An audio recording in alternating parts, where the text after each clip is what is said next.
ভাৰতীয় সংবিধানৰ প্ৰস্তাৱনা।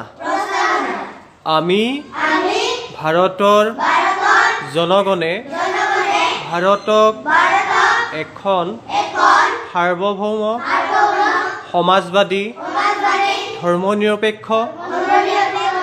লোকতান্ত্ৰিক গণৰাজ্যৰূপে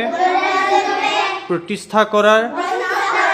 পবিত্ৰ সংকল্পৰে ইয়াৰ সকলো নাগৰিকৰ বাবে সামাজিক অৰ্থনৈতিক ৰাজনৈতিক ন্যায় চিন্তা অভিব্যক্তি বিশ্বাস ধৰ্ম আৰু উপাসনাৰ স্বাধীনতা মৰ্যাদা আৰু সুযোগৰ ধৰ্ম সম অধিকাৰ দিবলৈ আৰু তেওঁলোকৰ মাজত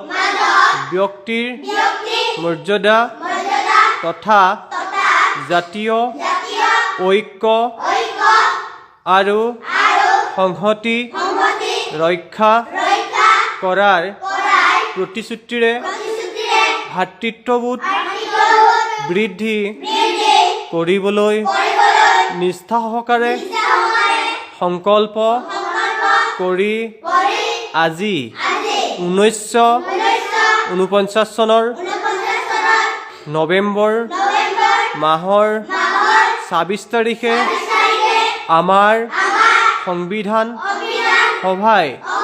গ্ৰহণ কৰা আৰু লিপিবদ্ধ কৰা এই সংবিধান নিজকে অৰ্পণ কৰিছোঁ।